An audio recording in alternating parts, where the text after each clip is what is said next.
You are listening to the Brian Craig Show podcast, broadcasting from sunny South Florida. Brian is joined by his wife and co-host, Kathy. Follow Brian on social media at BrianCraigShow.com. And now, Brian and Kathy. Welcome to the program, everyone. I'm Brian Craig, always joined by my wife and co-host, Kathy. Thank you so much, everyone, for tuning in. Make sure you follow and subscribe to the program. If you're new here, welcome. And you're going to love this show, I promise you, especially if you love Trump. And if you don't love Trump, you will love him if you listen to enough episodes of the program. Well, here we are coming up on the year anniversary of 52 bad weeks of Biden. Biden has not had a good week at all, ever. And I don't think he's had a good day. Not a good day, not a good morning, not a good afternoon, not a good midday. It's a disaster. Not a good minute. And today in the White House press briefing, Jen Psaki, who I really must say, I call her out on this quite often and no one else does. I believe Jen Psaki is guilty of cultural appropriation. Her first and last name, of course, after two different types of alcohol. Jen, well, that's American, right, I guess. But Psaki is Japanese. And for her out there to appropriate Japanese culture in her last name, even though it's through marriage, I think it's something that she should be called out on. But after today's press conference, she probably had a shot of Jen followed by a shot of Psaki, and she was probably still upset because the media, the liberal media, have turned on her. And I got two clips from the White House press briefing with Jen Psaki today. Does that sound like a stripper name or something? Jen Psaki? I don't know. It sounds like a strange name. I don't know many strippers. Well, you know.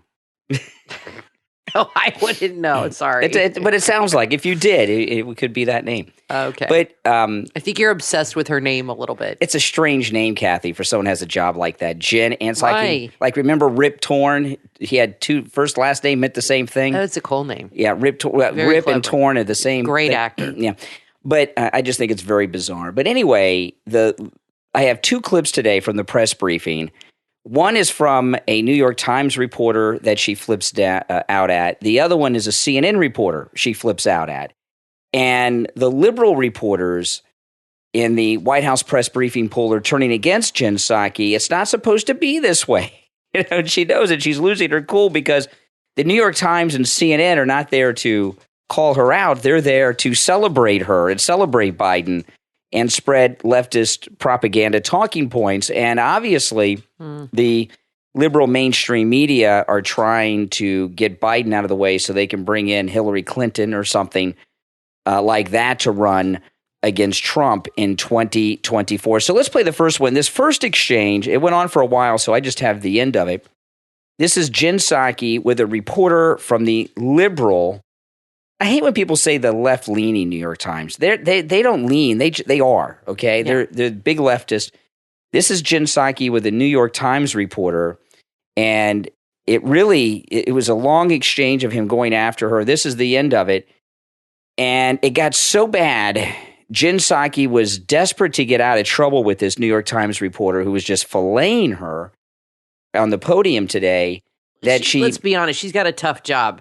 She's got to get up there and defend Biden day in and day out, and that is not easy to do. That's her I don't like her. I don't like her. Don't get me wrong. That's her choice. She lies for a living, but no, that's her choice. Yeah, and can't be fun. Mm-hmm.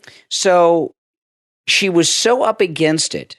She used a desperate defense that Joe Biden uses when he's in a desperate situation that he cannot get out of. So let's just get to it. This is Jen Psaki, and keep in mind, this isn't Ducey from Fox News or a reporter from Newsmax.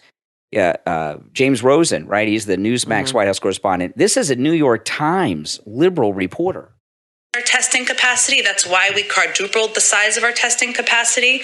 And did she say that right? Quadrupled? Oh, she's getting upset. Our testing capacity. That's why we quadrupled the size of our testing. Quadrupled. She's starting to sound like Biden. Quadrupled. See, I told you she's drinking gin and sake. That's she's slurring her words. our testing capacity. That's why we quadrupled the size of our testing capacity, and why the president had already used the Defense Production Act to invest She slurred another word. Wow. This is not why I played Maybe the clip. she's having liquid lunches. Yeah, I think so. I think she's drunk. This is not why I played Bob this Beckel. clip. Yeah, and I didn't even notice this the first time around. She slurred another word. Our testing capacity. That's why we quadrupled the size of our testing capacity, and why the president had already used the Defense Already. This is the person who speaks for the president.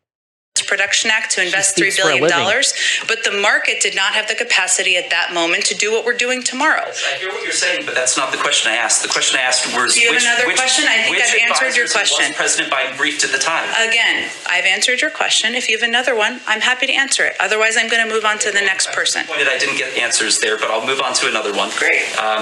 Now, this is amazing. Now, remember, the New York Times is there to spread leftist propaganda, cover up for Democrats like Joe Biden, not call them out. And the New York Times, not only is it getting testy, he said, I didn't get an answer. Right. And a lot of you may not think that's that big of a deal. This is unheard of from a liberal reporter in today's climate. This is how the New York Times would have been questioning McEnany or Sarah Huckabee Sanders. Otherwise, I'm going to move on to the next person. I didn't get answers there, but I'll move on to another one. Great. The second question is that in light of President Biden's first year coming to a close, the data indicates that he spent a quarter of his days, at least partially, in Delaware. In light of that, will the White House be reconsidering the decision not to release visitor log information from his Delaware residences? Well, the president goes to Delaware because it's his home. It's also where his son and his former wife are buried. Okay. Whenever Biden's, this is the first time I've heard Psaki do this. Maybe she's done it before. I've not heard this before. This is Biden go-to. When Biden is up against the wall, he has no answers. He's being destroyed. He hides behind his son, and that passed away. Now Jen Psaki's hiding behind Biden's son. Well, she mentioned something that he never mentioned. His wife, his first wife. I've never heard him mention her. Yeah, and by the way, when she says his first wife, it's like he was divorced. That is his late wife. Exactly. And I think I've heard him mention her once or twice. Yeah, that you don't say first wife, you say late wife. And exactly. In fact, according to the Catholic Church, that is his wife, and she's the first lady.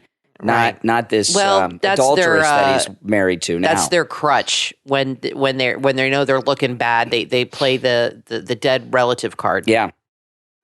Well, the president goes to Delaware because it's his home. It's also where his son and his former wife are buried, and it's a place that is obviously close to his heart. A lot of presidents go visit their home when they are president. We also have gone a step further than the prior administration and many administrations in releasing visitor logs of people who visit the White House, and we'll continue to do that. Go ahead in the back. I think we're done, and we're going to move on. Go ahead in the back. I think we're done, and we're going to move on, Jen Psaki says to the liberal New York Times. She is not good at her job. There's a simple answer to that. She gets very flustered, and she's just nasty. There's a simple answer to that. You just say, yeah, he goes there, but he can work from there just like he can work in Washington. It doesn't matter. He can do things remotely. That's his home. Nothing wrong with it. Moving on. Come up this weird where like so next thing you're going to see are photo ops of him at the burial site. Laying a wreath. Of his first wife and Beau. That's what you'll be seeing. And his daughter. You'll be seeing that next. In this exchange, though, major news was broken and a Biden scandal by the New York Times. And this was not by accident. Rush often talked about how an accidental case of journalism would happen on a case. Mm-hmm. This one was quite by design because they want Biden out of the way for Hillary or someone else. For sure. That's what's happening. And what we found out is why he goes to Delaware. And what the New York Times reporter said Biden has spent 25% of his time in Delaware. And I've heard from listeners in Delaware. Delaware is a tiny state. When Biden goes home, the whole state pretty much gets shut down because it's so tiny. Our county is probably bigger than Delaware. But what the New York Times reporter said there is, will they start making the visitor logs public? So this is what's going on. Now we know why he's going to Delaware. It's not to visit the cemetery. That's where he's doing all his dirty dealings. Yeah, that's right. If he does his dirty dealings at the White House, public. It's public. if he does his, and at Delaware, since it's its home, he's not releasing visitor logs. Interesting. He's doing his secret deals for Hunter, is his bag man or mule. Out of the eyes of the DC elites. So that was amazing. And, this piece of audio now this was just this afternoon. It's new. It's starting to circulate around. And I have not heard anyone pick up on what I heard about the secret visitor logs in Delaware. We all know that Biden is making deals. This is what he's done his whole life, selling his office. He's a corrupt public official. He's going to Delaware so much so that he can meet with people without there being a public visitor log. So that's Makes amazing. So New York Times did not accidentally, very, very much on purpose, shared news, broke news, and exposed a Biden scandal. Well, they're putting out, Hillary does a lot behind the scenes. And like I predicted months ago, she's going to run again. And so a lot of people in the press are very loyal to her, much more than Biden. They love her. Oh, yes. And she has put the word out to destroy him and his presidency. So there is no way, I can't imagine him running again. But in case he did, there's no way he could beat her. That's for sure. And that's not saying much. But she is now out. That's why I think that one reporter said that thing to Kamala about Biden and Cheney. I think Hillary put him up to it. I think she's getting all these. Look what she did with Russia. She created that entire false narrative, and the media went with it for almost 3 years like it was the gospel, all because she told them to. They will do what they're still loyal to the Clintons. They love them. Always will be. And they always will be, the Clinton News Network. And I think she is directing the media to really go after him to make the path easier for her. Well, it looks like they're doing it. So after the New York Times, CNN gave Psaki some grief. Listen to this. This is CNN. This is today. It was like the liberal media just on a dime turned on Biden and Jen Psaki. They got the memo. Yeah. So this is CNN with Psaki today. This is after the exchange with the New York Times. Heading into the president's press conference tomorrow on the eve of his one-year anniversary, he has long said that he would talk straight from the shoulder, I think is his words, to give an honest assessment of things. What is your honest assessment of the last year of the Biden administration? And how can the voting rights failure not be seen as some type of a metaphor for these challenges? Okay, so this is CNN. They're saying that the Biden first year is a failure. Yep. And that the failure to pass this recent bill is a metaphor for the failure of the first year of Biden. So let's hear what Psaki. This was a brutal press conference. Yeah. Democrat press secretaries do not get questions like this from. This is why they don't let One American News in, and they don't call on Newsmax and things like this. So they might invite the flight attendant back. They might from One American. They might put her in the front row. So let me start this over, then we'll play the whole thing. The president's press conference tomorrow on the eve of his one-year anniversary. He has long said that he would talk straight from the shoulder, I think is his words, to give an honest assessment of things. What is your honest assessment of the last year of the Biden administration? And how can the voting rights failure not be seen as some type of a metaphor for these challenges? Well, I would say in terms of voting rights, his view is that it's never a good idea not to shoot for the moon with what your proposals are and what you're fighting for. And the alternative is to fight for nothing and to fight for nothing hard. And that oftentimes, as you know, you've covered a couple of administrations, you don't get everything done in the first year. But what we feel good about, and this is why I brought some of these charts to show the contrast, is that... Oh, boy, she brought charts to show Biden's successes. Oh, boy. So I'm not going to play the rest. Desperate now. So CNN says the first year's a failure, the entire first year, and this voting bill is a metaphor for it. And then what she's saying is, well, I brought these charts in because President Biden's first year has been so successful. You don't realize it. Look on these charts. This is the success of Biden on these charts. Don't you think it's a little strange that the day they're giving her a hard time, she happens to have charts ready? I know. It's almost like it was scripted and planned. I mean, what are the odds that when these two liberal-leaning news media outlets really give her a hard time, it almost seems like it's staged, like they planned it. Maybe it isn't from Hillary. Like she happens to have charts I think available and they just happen to, I mean, come on, that's a little convenient. So he has a lot of successes. You just don't realize it. If you look at these charts, you'll see the successes. As if on cue. Yeah, I mean, but that is pathetic. See, he's done all this greatness. You just don't realize it. If you look at this chart, you'll understand. Well, they gave her the perfect setup. Yeah. All right, now listen, we're going to take a quick break. When we get back, there is much more to talk about. My name is Brian Craig, always joined by my wife and co-host Kathy. We will be back right after this. Don't go anywhere. Do you love to cook and create your own dishes for others to enjoy? Then you need to visit Zenin.com. That's ZEHNEN. At Zenin.com, find chefs, cooks, and culinarians looking to make extra cash by cooking a home-cooked meal for others. This is a personal chef for hire dine-in service, whether it's for a dinner party or a nice romantic dinner for two. Many people would love to hire a professional chef or cook for themselves. The process is simple. Just go to Zenin.com. The cook or chef go to the Zenin app, creates a profile to showcase what they have to offer, as well as a price range. The requesters then browse local cooks or chefs in their area to book their services. There's a growing demand, and the Zenin app can make it happen. If you love to cook and are good at it, you can make some great money doing what you love. The best part of networking through Zenin is that anyone can create a profile and show off their skills. If you're looking to hire your own personal chef, visit Zenin.com. That's ZEHNEN. Also, download the app in the Google Play and Apple App Store. Zenin, the new way to dine in.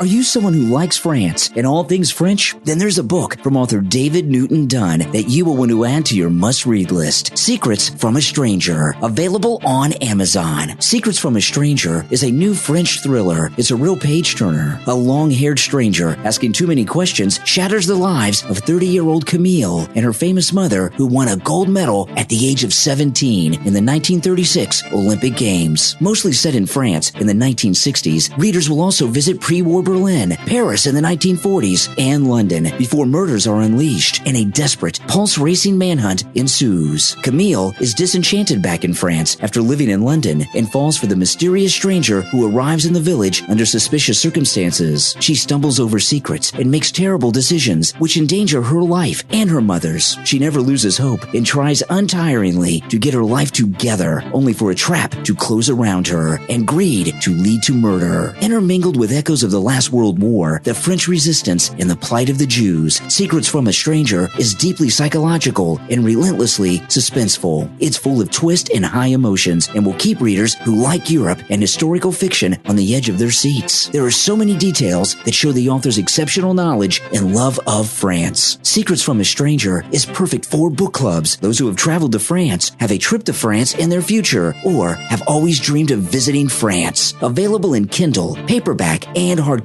editions. Secrets from a Stranger, from author David Newton Dunn. Order your copy right now.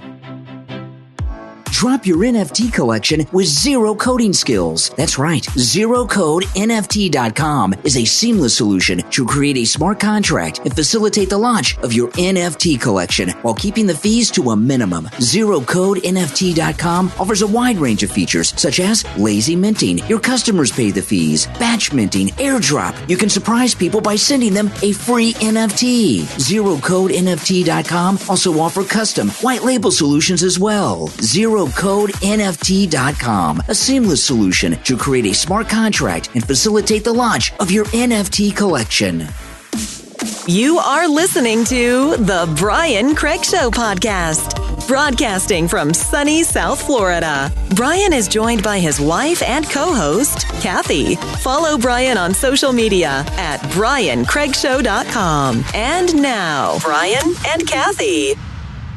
Welcome back, everyone. I'm Brian Craig, always joined by my wife and co-host Kathy. Thanks so much, everyone, for tuning in. Okay, so President Trump's rally has just set all of this in motion. You have the perfect rally that President Trump had with Kerry Lake in Arizona. Now we have that press conference today with Psaki that was a disaster. It gets worse. Now, Paul Begala was on CNN yesterday. I believe it was CNN yesterday, and he was also talking about how Biden really is not a failure. Now, listen to this. This is Paul Begala talking. I think the problem for the Democrats right now is not that they have bad leaders. They have bad followers.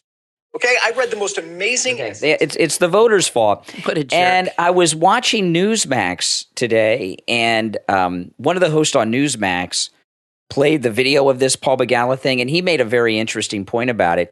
He said Paul Begala, as a political strategist, he works for these politicians, so they're his bosses. So he can't criticize his bosses. Right. He's got to criticize the serfs. But if you're a Democrat out there, listening to Paul Begala, who worked for Bill Clinton, he's worked for a lot of others, but that's his claim to fame is Bill Clinton. That tells you right there they're in big trouble. It's just like with the charts of Psaki. You out there, it's Biden's not a failure. Pelosi's not a failure. You have failed them. Right. That's their twisted you logic. You failed them. But that is, I always say that liberals all have the same personality. They're narcissistic, arrogant, egotistical, and that fits in with that type of personality. Like they can never admit when they're wrong. Yeah. They can never admit when they made a mistake. It's always somebody else's fault. Correct. The blame game. That's what they're good at, Correct. The blame game. Correct. What did Fonzie say? Correctamundo. I guess so. And now, not only did Trump all but announced he's running on Saturday night, the first year of Biden's failure, the ladies on The View had a complete panic attack. Oh, yeah. They won't. Today. They're not going to be able to handle this. Yeah, and Whoopi it's going to be Goldberg, fun to watch. Do any of you out there remember when Whoopi Goldberg was like a funny girl, like she was a comedian and many years ago, fun to listen to and watch, and she did stand up and she was in movies and all this stuff. She goes over there to The View and she's just pissed off all the time. The thing is, she's not even funny on The View. Never heard her tell a joke. I mean, she's a very funny comedian, very good actress, and I have never seen a clip of her telling a good joke or a joke at all. The same thing. Joy Behar is a comedian, they say. I've never heard her tell a joke either. Nothing that I would laugh at. And they're very angry all the time. Yeah, they're always pissed. And I feel bad. Whoopi Goldberg, very talented woman. And before she went on The View, I liked her, and I'm a Star Trek fan. She was on Star Trek The Next Generation. She was in movies. She was very funny. I even saw Ghost in the theater. I thought, oh, wow, she was pretty good in Ghost, She got an Academy Award? Yeah. And now she's just like a bitter, angry woman. Angry, resentful. Yeah, and is just so this is not happy. So this is the coven of The View. If you don't know what that means, Google coven, okay, and then you'll get the joke. This is the coven of The View. They're talking about the voting rights legislation not being passed by Congress, and they're just having total flip outs. Yeah. Listen, this is part of the big plan. This is part of the big plan to control what happens in America. I believe what happens in America. If you take those voting rights away, people are going to be so angry. Okay. Now, I still think she sounds like Nipsey Russell. Remember Nipsey Russell from The Gong Show and things like that? Doesn't she sound like Nipsey Russell? I like Nipsey Russell. I don't know. I think, is she a smoker? She's got to be to talk like that. But she said... Well, I don't know. I have to hear her voice from like 20 years ago. So she just said that voting rights are being taken away from people. I would like Whoopi Goldberg to tell me what right to vote has been taken away from one person in America who is legally eligible to vote. I don't... It's fake news. It is... But it's a fake narrative. I think she believes it, though. I think she's so far gone, Whoopi Goldberg. They're the useful idiots. They believe everything that the Democratic leaders tell them. It's all BS. All right, they just fall in line. Back to the ladies of The View here. There'll be nothing they can do about it because we're in charge. Next thing comes the women. We're going to take your rights away. Just like, my God. She's talking about what the Republican Trump plan is. So what women's rights are going to be taken away? I guess she's talking about abortion. And let me tell you this, okay? If I can only assume that's what Whoopi's talking about. What feminists say when it comes to a woman's right to choose is that men should not voice an opinion on abortion because men cannot get pregnant and give birth. It's been decades since Whoopi Goldberg could get pregnant and give birth. So based on that argument, she should not be giving opinions on that. We're taking X, Y, and Z because there'll be nothing you can do. This country seemingly, or many people in it, seemingly want to be manipulated. I was going to say to destroy it. Well, I don't know if they realize that it will be destructive. Because listen, when we talk about anti-Semitism and we talk about Anne Frank and we can't teach what happened to black people Okay, now she's talking about critical race theory. Oh my gosh. In what school in America are you not allowed to, and I like how she says it. She doesn't talk about black history or African American history. What happened to black people. Are they not teaching about slavery in school any longer? I think they are. I don't know what she's talking about here. There's all kinds of stuff that's suddenly starting to disappear now. This has been going on for quite some time, as you know. Yeah. I was going to say, I read a lot about what's going on in the world, and Hungary and Poland, and they're doing very badly with freedom of speech. They now have, let's say the autocrat who's running gets 90% of airtime, the other one gets 10%. They are, what are they talking about? It's kind of like in America, they are just rambling. where the liberals control about 98% of the media, and conservatives have 1 or 2% maybe. They don't even hear themselves because everything they say that they accuse the right of doing, they're doing themselves, and they don't even see it. That's what's so crazy about all of this is you had that nutcase on talking about DeSantis on the radio, the Friedman or whatever her name is running. Nikki Fried, she's running for governor against Ron DeSantis. She's a total nutcase, and she's saying that DeSantis. Well, I knew people from Cuba. And he's like them. Is she crazy? First of all, every Cuban votes for DeSantis because he's the opposite of Cuba. That's why they vote for Republicans. She doesn't know what the hell she's talking about. They live on another planet, these people. Yeah.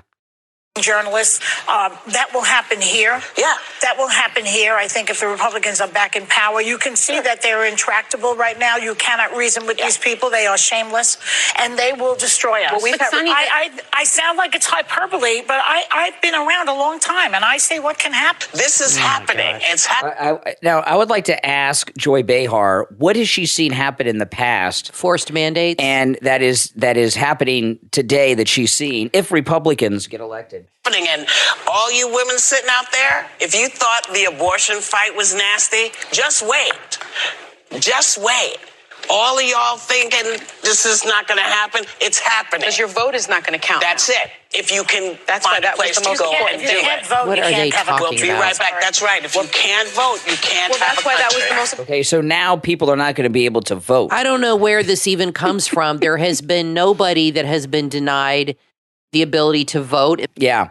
Now, listen, we're going to take a quick break. When we get back, there is a lot more to talk about. Don't go anywhere. I'm Brian, always joined by my wife and co-host Kathy. We'll be back right after this. Your big day is about to happen. A wedding. It's special and it's the biggest event of your life. You want to capture that special day perfectly, and the right videographer can make all the difference. This is where Megapulse Media comes in. Megapulse Media is a professional wedding videography company located in Greenville, South Carolina. Owner Matt Jordan is a local who was born and raised in Greenville. He has years of professional experience working with weddings and events. He covers Greenville, South Carolina and the surrounding areas. When you visit megapulsemedia.com, you can see his portfolio, and you will quickly understand Matt is the man you want for the job. He will make your wedding video extra special, fun, and romantic. Visit his website, megapulsemedia.com, for a free consultation, or call Matt directly at 864-640-9355. 864-640-9355. Have you ever heard of the Mandela effect? It seems everyone's talking about it these days, and for good reason. It's a fascinating concept. The Mandela effect is when a group of people remember a different version of an aspect, such as a movie line that doesn't match reality. The book from author Ron Deming, Mandela Effect Memories, available on Amazon, explores the idea that everything you know is a lie. The Mandela effect encompasses a mysterious set of mismatching memories and is known to cause a surreal feeling. This must-read book explores the possibility of these mismatching memories being caused by false memories, parallel universes, or a simulated reality. Concepts from quantum mechanics might hold the key to narrowing down the possible cause for this incredible phenomena. Imagine, if you will, that memories change over time without you even realizing it. Mandela Effect Memories from author Ron Deming is available on Amazon in Kindle and paperback. Order your copy right now.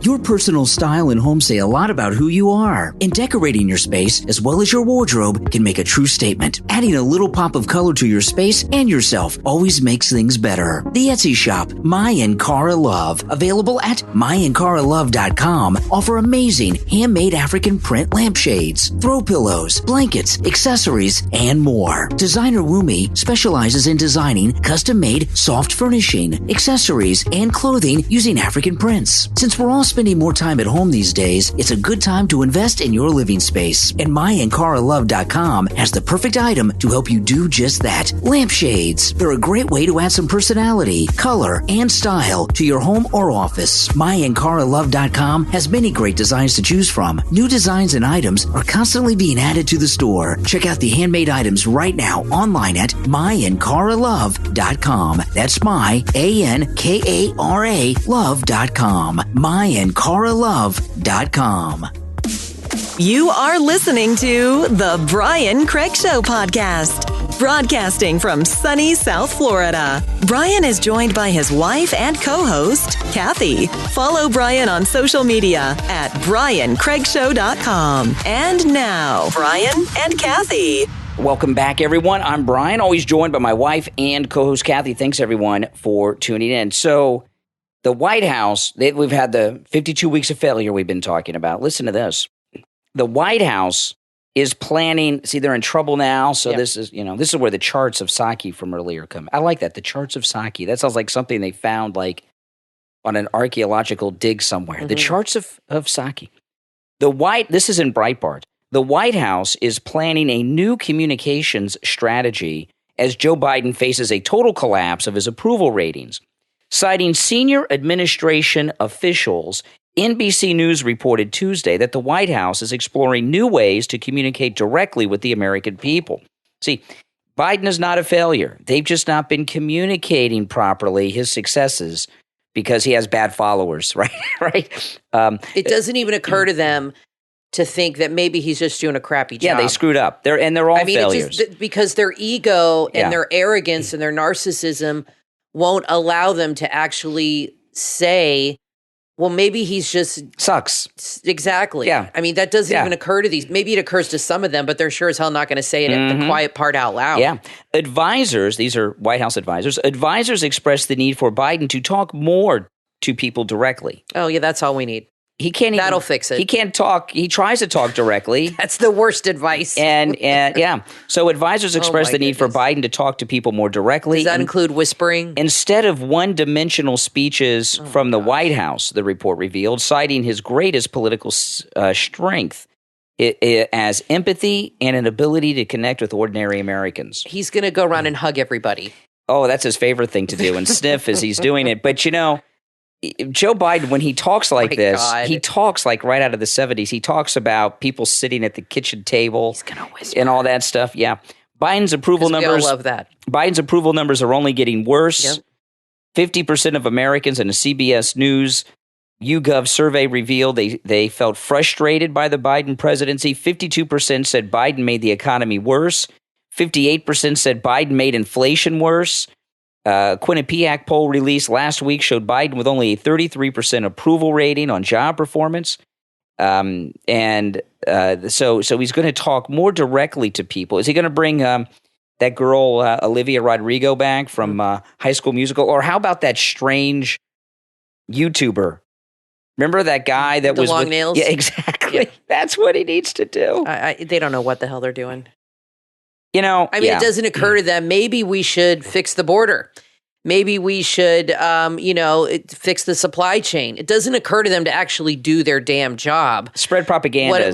That's exactly their first instinct, and that's all they do, or point fingers and call people bigots. Yeah, I think we're done here, she says to the reporter. I've answered your question. Is that how she talks to her husband when they're in bed together? You got to feel bad for the husband. You really do have to feel bad for the husband. Now, I want to talk about the biggest fake news story of the day here at the end. I'm going to talk about this in more detail and a lot of detail on the radio tomorrow with your calls. This is the Daily Mail. This is the biggest fake news story of the day. Ron versus Don. It's war. Florida Governor DeSantis says backing Trump for 2024 now is too much to ask after he attacked him, Trump being them, for being dull and having no charisma. Florida Governor Ron DeSantis is refusing to bend a knee to Donald Trump and says backing him in the 2024 race is too much to ask.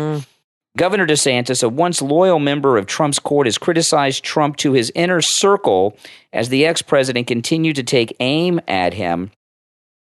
Trump is said to have been trashing DeSantis in private, calling the Florida governor an ingrate with a dull personality. DeSantis reportedly blasted back at Trump's criticism, accusing him of being uncharacteristically out of step with the hardline elements of his party's base. He also said the biggest regret in office is not having been much louder and speaking out against Trump's coronavirus pandemic response. Okay, now this story is completely fake news, and this story. Now listen to this, okay? That all these supposed rantings of Ron DeSantis. This came from the New York Times. Now let me tell you something. I don't believe any of this. I don't believe any of this story. I don't believe Ron DeSantis is saying anything negative about Trump, and vice versa. The source is the New York Times, and they say that this is coming from DeSantis' inner circle. There is no one in Governor Ron DeSantis' inner circle who is talking to the New York Times, okay? Ron DeSantis has said that he will not run against President Trump. He was asked about it point blank, and he said that. If Ron DeSantis were to criticize Trump, which he's not doing, and I don't think he would not do it to a bunch of people. He would maybe to his wife if he was going to, because it would be his career politically would be over if he came out against Trump. He'd be in big trouble. But he's not criticizing. This is one of the biggest fake news stories out there. There is not one piece of audio of either of these guys criticizing one another by name. No, there isn't. And this is just something they're running with, and they're just saying he said this, he said that. Yeah. And they're trying to they're trying to get something going. They're trying to create a fight. They're creating the news. They're trying to, so Trump might read it and say, oh, really? He said that about me? Or DeSantis might say, this will be solved with a simple phone call, and they'll have a conversation. I'm sure they talk all the time regularly. Yeah, but I would like DeSantis to come out and say it in a press, maybe he has today, and just say it's fake news. It's not true. I just talked to the President Trump today. Everything's cool. I would like to see him say that because, I think this is a story that needs to be debunked. Yeah, and I'll tell you this, okay? If Trump were in office right now, of course we would be talking about nominating Ron DeSantis for president in 2024. This is not Ron DeSantis' time. And he may be a little frustrated by that because he's our governor. Kathy and I live in Florida. He is perfect. Everything he has done since day one of the pandemic is perfection. Just like President Trump. He governed Florida exactly like President Trump was governing the country during the crisis. We've been open the whole time, and he's done a great job. Oh, amazing! That's why everybody's moving here. And what they're doing is trying to play one against the other. And see, the never Trumpers, the Republican establishment, the media, and the Democrats, they hate Trump, and their anger towards Trump does not allow them to see him clearly, and they have a stereotype of Trump's personality that is not true. They think he is an insecure, pathetic egomaniac, and that he's very, very insecure. That's how they think. So they think he is so insecure and out of control that if he reads in the news or hears in the news that Ron DeSantis is bad-mouthing him, he's going to immediately fly off the handle, have a falling out with him, and drop him. They're trying to make it happen. Ron DeSantis regularly, privately, goes to Mar-a-Lago for dinner and golf and all kinds of things when President Trump is in Florida for the winter like he is now, very regularly. They are like besties. They are very close to one another. They're very good friends. Ron DeSantis would not be governor without Trump. Ron DeSantis was losing, and Trump came in and endorsed him and backed him and took him on the victory. I talked about that in more detail in yesterday's show, so you can tune into that if you missed it. But they think that he's an insecure guy, and that if they do this, Trump will fly off the handle and they'll both have a falling out. And that's just not the case. And I'll tell you something, Ron DeSantis, I've seen Ron DeSantis with Trump in person with my own eyes up close. And you can tell that there's a special connection between these two. And this is part of a strategy. Listen to this. This is just a disgusting story. Listen to this. Nearly 36 former Trump officials held a conference call last Monday to discuss undermining their former boss's influence in the midterm 22 and 2024 elections. Among those who participated were ex-White House Communications Director Alyssa Griffin. I don't remember her. Anthony Scaramucci and John Kelly. So people that have been fired by Trump. Former Homeland Security and Counterterrorism Advisor to Vice President Pence, Olivia Troy, according to CNN, which first reported the news. Griffin, now a CNN commentator, became a target of the president after she claimed that a bunch of stuff that she went public with. So there's this cabal going on, this group of conspirators that hate Trump because they were fired by him, things didn't go well, and they're out there now conspiring with one another to do what? To craft a strategy to undermine President Trump in the next two elections. Never going to work. Well, I think the first thing that came out of that strategy was this fake news story about Ron DeSantis and President Trump. Maybe. And psyops. Psyops. That's correct. That's probably, you're going to see we saw a lot of fake stories from the time Trump won in the news every day, and the media just runs with it. So that's going to continue now that, it's getting closer to him announcing, and it's pretty clear that's what he's going to do. And especially if Hillary's going to run against him, they're going to do everything they can. In the beginning when he ran against her, they really did not think he could win at all. And they kind of went easy on him and I think personally when he was running for the nomination, the press was really nice to him because I think she told them, let him be nice to him. I want him to win because I can kick his ass. You know what I mean? I can beat him, no problem. I think they were all stunned at his victory.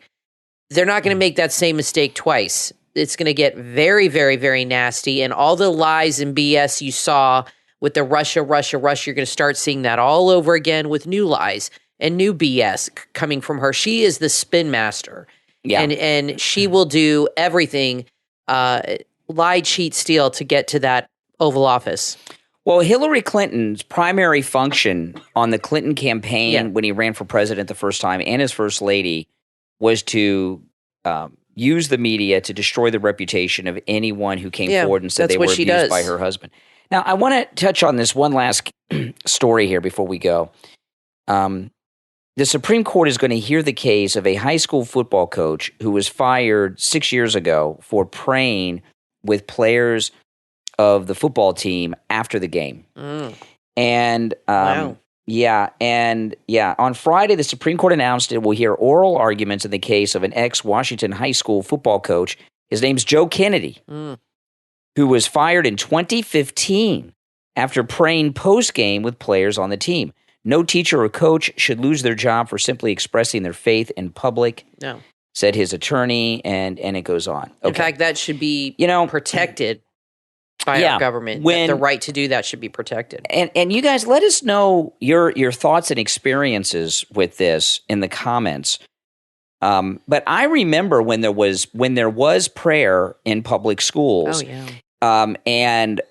yeah. And I remember when it was controversial in the 80s. I was a kid, so I don't remember all the details of this part of it, but I remember people having bumper stickers that said, let our children pray. And I don't know what the particular issue that was coming up, if it was in the Congress or the court. I was like in elementary school then.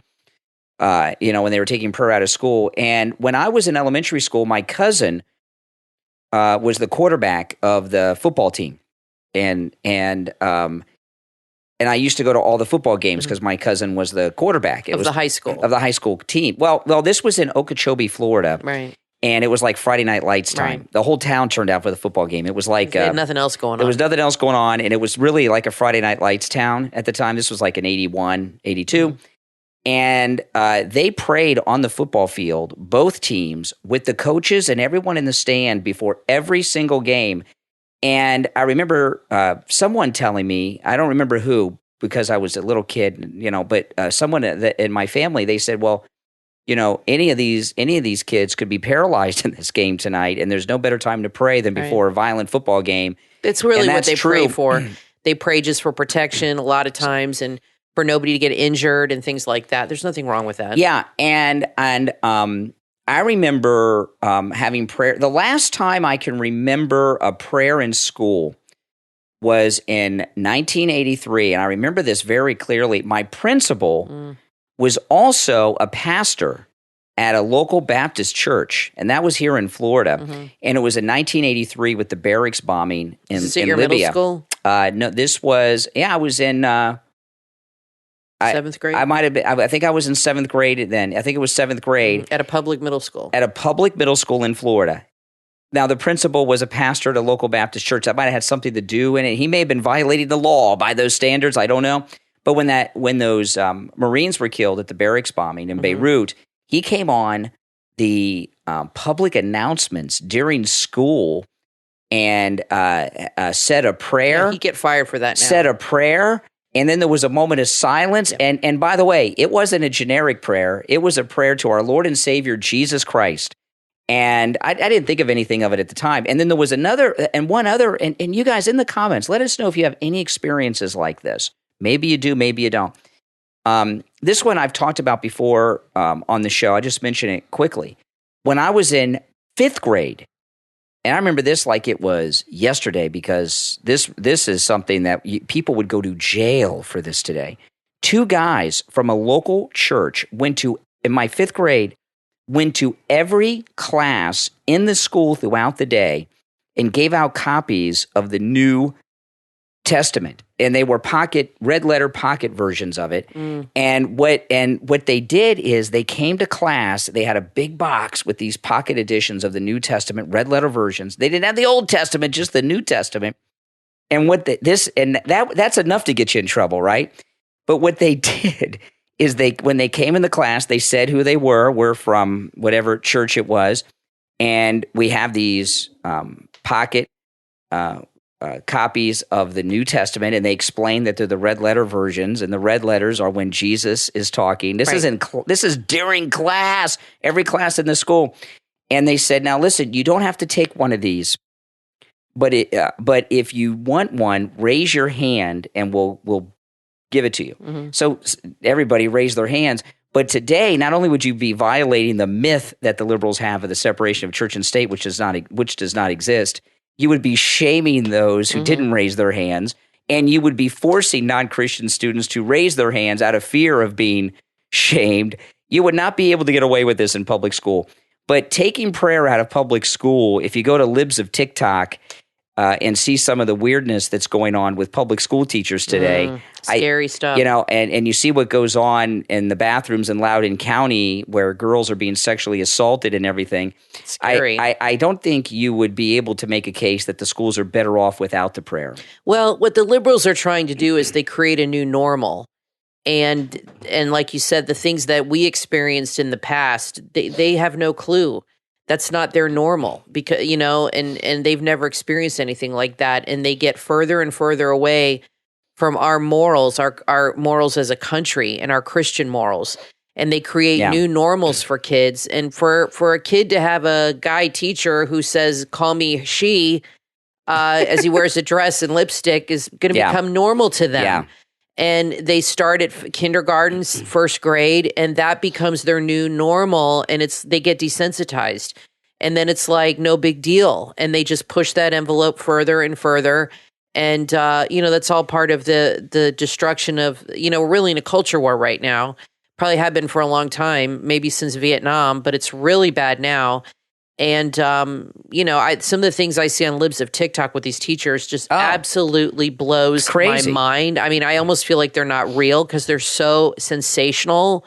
The way some of these teachers are, they are fully brainwashing their students. They don't teach. I think this started with Obama. They are now like professional brainwashers. Yeah. And they don't even teach spelling or math hardly or any of that anymore. They're teaching social justice lessons and everything now. And they're teaching your kids how to act, how to behave, how to vote, how to, they're creating a whole social justice army with these young kids. You have to be very careful if your kids are in public school of their curriculum. Look through their backpack, look through what they're being taught.